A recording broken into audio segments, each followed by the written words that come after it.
When you sell your home, staging it for sale is crucial. Did you know your sales price can increase by up to 20% with the right staging? So, are you curious how you can make a little extra off of your home? Well, today we're going to show you how to do just that. Welcome back to the channel. I'm Joe Nelson with the Nelson Home Group, Kansas City's highest rated real estate team on Google. Today, I have a very special guest with me. This is Tiffany Leever with Center Stage, and she is our team's go-to stager when it comes to getting homes ready for listing photos and showings.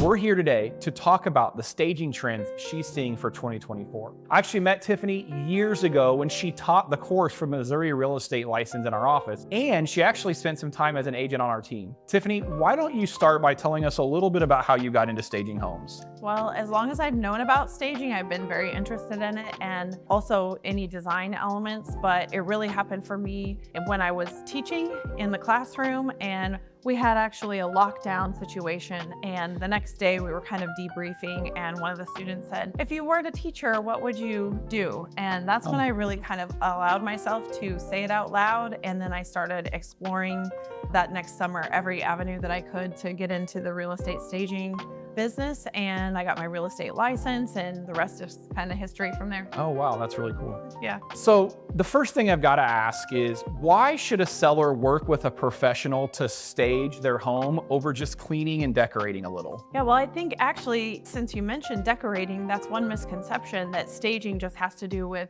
design or decorating, but I really view it as a home stager. I think of myself as a problem solver. I think one thing about homeowners is that you get really used to the quirks of your own house. So if a door doesn't quite open properly, or you have something that you've just kind of gotten used to, a home stager can come in and show the seller, hey, this is something buyers might shy away from. And then also the number one thing really is just return on investment. You want a seller to basically do the least amount of things possible to get the most return on their investment. So minimizing distractions so that the buyer can come in and just experience the space and not be distracted with, any side things is really important. Okay. A lot of it is psychology. Like I said, not just about color and design, but it also can involve your furniture and where you put things in the house and moving things out of the way or just removing distractions. So is flow pretty important then? Flow is super important. Also lighting. Sometimes, like I said, people get used to their lighting situation, and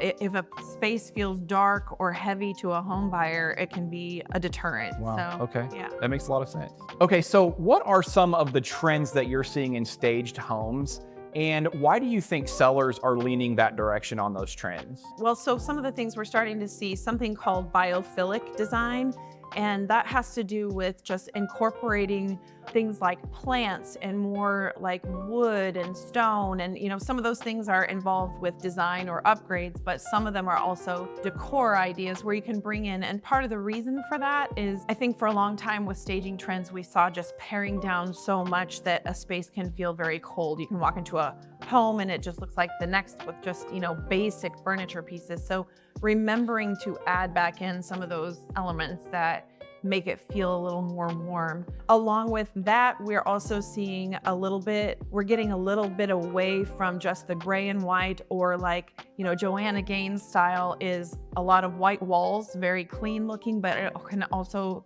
feel kind of cold. Sterile maybe? Sterile, yes. Yeah. So adding some more color back in, and we find that those kinds of things, the reason for that is because sometimes that gives a buyer, when you're scrolling through, hundreds of listings, everything starts to look the same. I wish there were hundreds of listings to scroll through. Right? No kidding. And that's true. That's true. Right. Okay. So when you're scrolling through the tens of listings, There you go. you want to give them something a little bit memorable. Sure. The room with the green wall, or, something that is a little bit more of a statement piece. Okay. And that's okay. And we used to try to sterilize everything a little too much. Okay. So that's another Something that sets it apart, so it stands out amongst all the other pictures that they're Right. flipping through. Yeah, and one other trend that Stop the scroll, right? We Yes, talk about that a lot with social media. exactly, One of the things exactly. we were trying to do on YouTube and TikTok and all the channels is stop the scroll. So we need to Yeah. think about staging from a similar perspective. Absolutely, we need to catch their attention a little bit. Another thing that we're seeing is just really since 2020, a lot more emphasis on those rooms that you don't know what to do with. So converting something into a home office, we've seen a lot more people working from home or doing a home gym. And so taking a space that's kind of an awkward space, a long, narrow room, or something that, you don't know what to do with, and it just becomes a catch-all, and really giving it a sense of purpose and intention for a buyer. Very cool. Okay, Tiffany, so for sellers on a budget or a tight timeline, what trends do you recommend to give them the best return on their investment? So one thing I would ask myself as a seller, the first thing is, do I have a place where I can store things when I'm getting ready to list? Because one thing that I see in pretty much every home when I go through is just too many things. When we are living in a space, we tend to fill up all the wall space, and we have all these creature comforts and things. So we're going to get rid of some of those things. So the number one thing when you're getting ready to stage a home is, where are we going to have, are we going to get a storage unit? Are we going to, just agree to put things in the garage, but we got to have a place to put things. So when you are paring down, look at things like open storage, like bookcases. No longer something that we want to necessarily even have in our rooms, because they're just a junk collector. So anything you do to pare down some of those things, your closet spaces, and especially laundry spaces. And I brought along something today that this is something that I recommend to so many homeowners, especially for laundry spaces and closets, because closets are not necessarily something that you think about until people are walking through. It's not something we take pictures of, really. But opening a closet to stuff that is organized and tidy allows a buyer to just be able to focus on other things. Like I said, that plays to the psychology piece of it. If you open a closet and everything's everywhere and it looks like we just stuffed a bunch of extra things in there, then what that says to a buyer is, we don't have enough storage here. Okay, so you'll use those and kind of fill them, and everything doesn't have to be perfect inside. Exactly. That's something that I think gives a lot of bang for the buck. And then once you've pared down everything, going back and adding little things like this in a bathroom, this is $4.99 at Target. So not spending a whole bunch of money, but adding a little bit of polish to your spaces, or you take something a little bit larger as a centerpiece for like your kitchen table. Has nothing here. You would just, add a little. We took my salt and pepper off to film this. Okay, all right. To be fair, you were not warned that I was going to highlight your table, but those kinds of things just add that sense of cozy warmth that buyers feel like, oh, this is so homey, inviting, because we know that they make judgments from, the moment they walk in the door. So those kinds of things, and also stand back in your doorways and look at the room and think to yourself, what is the focal point? What is the first thing that I see? If the first thing that you see is kind of a deterrent, for instance, there was a home that I did staging on recently, and the first thing that I saw was a very outdated runner on the stairs. Something in the middle of the staircase that was a very, just needed to be updated or removed. Those kinds of things. Because it was right when you walk in the front door. It was right when you walk in the front door, and those kinds of things will signal to a buyer, this is something I have to work on. We want to give them the least amount of work, because buyers tend to look for that turnkey house, something that's ready to go. Okay, so that leads us right into our next question. What trends would you say make a home look more dated or less likely to appeal to a buyer? If you have too much color going on, trying to neutralize your space as much as possible, and then go back in and add some intentional pops of color or points of interest. But buyers who go into a house that is, lots of vibrant colors, we would call that very buyer specific. Then, it kind of makes it so we only appeal to a certain number of buyers. So it's easy to go overboard. It's easy to go overboard. So just neutralize that space. We are seeing a little bit of movement away from everything being gray walls and white trim. That has been a trend for a good long while, but we're starting to see more like adding some warmer colors back in, kind of more grayish to beiges again. Some other things that I would say to stay away from, all of like rooms that you go in that have word signs everywhere. That was a big trend. It's fall, y'all. It's fall, y'all. Yes. And coffee time and kitchen and, when you go into a room and it tells you what room you're Yeah. in, right? Those kinds of signs. So there's a little bit of movement, just less is more really with Okay. this, you know, maybe one or two things, but just not overdoing it. And those are really the main things. Okay, so real quick, tell us, what does a normal staging consultation appointment look like? What do you do when you show up? And with that, what's the craziest thing you've ever walked into, and what did you do to help that homeowner with that situation? Right. So walking into a home staging consultation, you know, sellers don't always know what to expect. So the first thing that I do after I introduce myself is I let them know I'm going to go through every room of your house. I like to walk by myself and take notes, and I make kind of bullet points of the things that I want to talk to them about. And then I let them know when I'm done going through room to room and assessing everything myself, I will walk you back through the house and we'll go room to room and I'll give you all of my suggestions. And then I also explain to them the reason that I do that is because I like to problem solve and see everything first, so that if I Sure. have a problem in one room, I might be able to solve it with a piece of furniture from another room. So instead, you know, I just don't want to waste anybody's time trying to process through all of it. So you're not bringing stuff with you then? I am not bringing stuff Right. with me, because here's the thing. Most of the time, problems can be solved within the home, and sellers, once you explain to them the rationale or what they need to do, a lot of times that's just what they want. They want you to tell me what to do to make Right. this more appealing. So I go through and let them know what I think would make things more appealing. And then if we have little suggestions, you could spend $20 in this room and here's what I would suggest. And I show them either on my Okay. phone or, you know, whatever. These are the kinds of things that we're talking about. Oh yeah. And they, you know, And sometimes. you've even helped pick out paint colors and light fixtures and stuff like that, right? Yeah, absolutely. And so sometimes I have run into sellers that are a little more interested in, they want more of my help. So I Okay. just try to meet them wherever they're at. If they want a decor package or something that, you know, I can come in and help them, you know, then I just put together whatever I think is needed and then we work from there. Okay.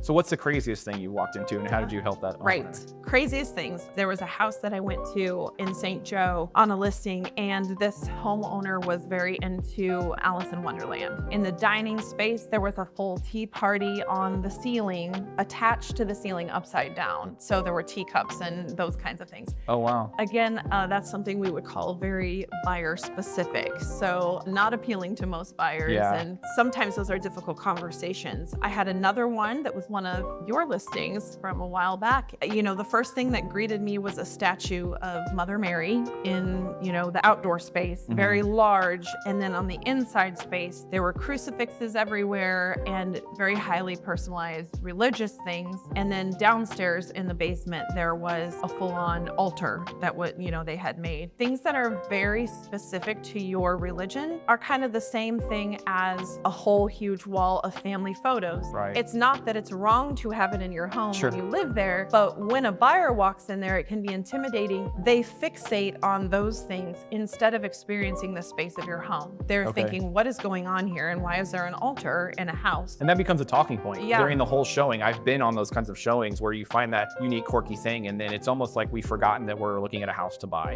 Right. You can't shy away from So how do you conversation. handle that with the sellers in that moment? Those ones can be really tricky. What I try to explain to them is that we are trying to appeal to the widest variety of buyers. We are not hand selecting who comes to get this home. We have to begin to think of the home as no longer ours. That's difficult, especially where people have lived in a home or they laid the floor themselves and that kind of thing. They raised kids. They raised kids Yeah. there. It's the only home they've ever known. So those conversations are difficult. I'd say they're difficult for agents as well. And that's one reason a home stager can step in and kind of be the person to have that difficult conversation Yeah. and allow the agent to maintain that relationship. They can hate on the stager because I'm there Right. for one day and I leave, and then you can go back and have those conversations. But That's definitely one of the things I really appreciate, because I let you be the bad guy. Yeah. I don't have to have that awkward conversation. I don't know if you remember this one, but there was one where I walked into the house and there was a really strong smell of ammonia. Yeah. And the homeowners did not own a cat. And so these days, agents are taught that can be a sign of meth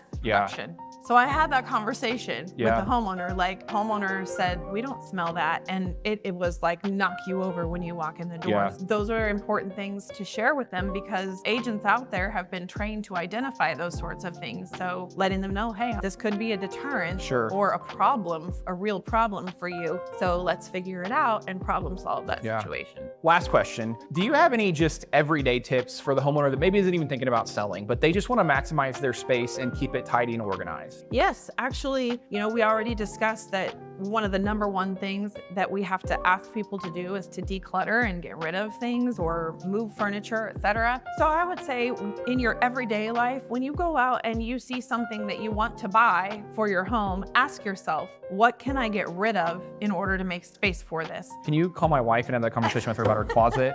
I'm not touching that one. Oh, okay, I'll let you have that difficult conversation. But yeah, the closets are a big offender, right? With closets, we say 50% rule. So when you're going to sell your house, you want to only utilize about 50% of that closet because, if it's completely full of stuff, a buyer walks in and goes, wow, there's not enough room here. It could be a huge closet, but if it's packed full of stuff, they don't see that. They only think, wow, there's not enough room here. So that makes a lot of sense. It's just that psychology thing. So getting rid of, paring down. Another really good tip for closets I heard is put all of your clothing, like hang them backwards, not quite as convenient as just going and grabbing it, but hanging it backwards. And so every 6 months or every year when you go into your closet, you look at all the stuff that you haven't actually taken off, and those things have got to go. So. All right, well, Tiffany, thanks so much for coming today. Staging, I think, is an often overlooked but super important part of marketing a home, which is why we always offer to set up a consultation between Tiffany and our sellers. Let me know in the comments below what 2024 staging trend is your favorite. Are there any you disagree with? And make sure to leave Tiffany some love.